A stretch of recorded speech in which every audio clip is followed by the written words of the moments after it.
The 2015 Dart. The Dodge Dart was introduced as a lower-priced, shorter wheelbase, full-size Dodge in 1960 and 1961, became a mid-size car for 1962, and finally was a compact from 1963 to 1976.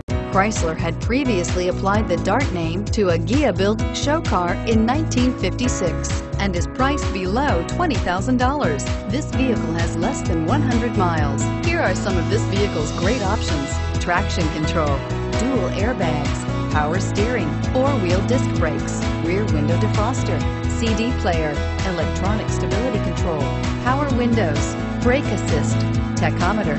This vehicle offers reliability and good looks at a great price. So come in and take a test drive today.